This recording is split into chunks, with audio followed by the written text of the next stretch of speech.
হবে না। কিসের রিয়াকশন? এই যে কেমিক্যাল রিয়াকশানের কথা যেটা আগেবার আমি বলেছিলাম, এর রিয়াকশান তো 10 দিনের মধ্যে বেরোয় না। আপনি লক্ষ্য করেছেন, আমি যাওয়ার আগে লাস্টবার যখন গিয়েছিলাম তার পরের দিন আমি একটা টেস্ট করিয়ে রেখেছি। আর শরীরের মধ্যে যদি কোনো রিয়াকশান দেখা যায়, সেই দিন থেকে 3 মাস 4 মাসের একটা ডিউরেশন থাকে, কোথাও কোথাও 4-5 মাসও থাকে, বেশিরভাগ সময় 3 মাসের মধ্যে থাকে।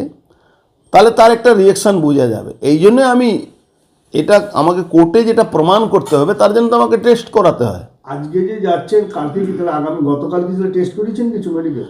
না, আমি তো 10 দিন 15 দিন আগেই তো টেস্ট করিয়েছি। আচ্ছা, তো আমি এই যে আজকে ডাকলো, এই ডাকার 2 মাস, মানে লাস্ট ডাকা থেকে 2 মাস মধ্যে আমাকে আবার একটা টেস্ট করাতে হবে। কি টেস্ট সেটা? এই পুরো শারীরিক টেস্ট হয়, যেটা kidney test, liver test, blood test, সমস্ত রকম টেস্ট হয়, হার্ট রেসপিরেটরি টেস্ট, আপনার ওই হার্টের টেস্ট সব করাতে হয়, ব্রেনের টেস্ট সব করাতে হয়। এটা আমরা করিয়ে রেখে দিয়েছি, যাতে কোনো ধরনের কোনো ঘটনা ঘটার আগে আমাকে কোর্টে তো প্রমাণ দিতে হবে। আমি তো মুখে মমতা ব্যানার্জির মতন মুখে ওই ওপিডি তৈরি করে দিলাম, গল্প সাজিয়ে দিলেন যে হসপিটাল তৈরি হয়েছে 30 বছর ধরে, 20 বছর 25 বছর ধরে, সেখানে ওপিডি নেই, উনি ওপিডি নাকি তৈরি করে দিচ্ছেন। তো ওনার মতন তো আমরা মিথ্যা কথা বলতে পারবো না। আমরা আমাদের সঠিক তথ্য দিয়ে কথা বলতে হয়। আজকে বেরিয়েছে কি আবার টেস্ট করতে যাবেন? না, ওর একটা ডিউরেশন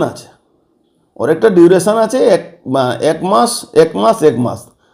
এটা পরপর আমাকে প্রত্যেক মাসে টেস্ট করাতে হয়।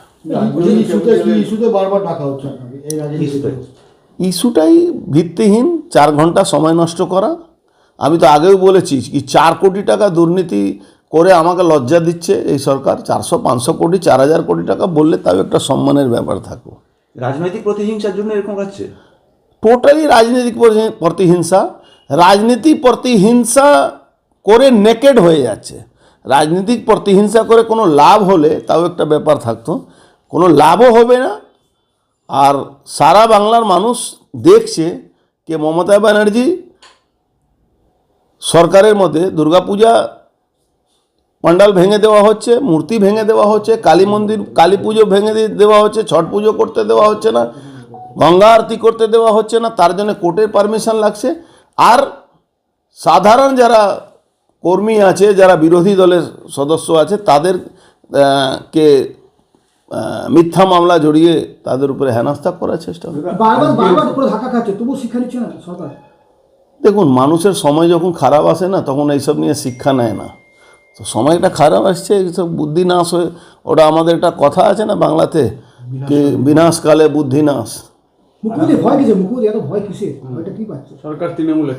যারা ক্ষমতায় থাকে, যারা ভুলভাল করে, তারা সবসময় তাদের ভয় থাকে কি আমার চেয়ারটা চলে গেল। রোজ সকালবেলা এসে চেয়ারটাকে ধরে রাখে, আবার ঘুমোতে যাওয়ার সময় চেয়ারটাকে নিয়ে বা বেডের কাছে রেখে দেয়, যাতে চেয়ারটা না চলে যায়। এই আছে।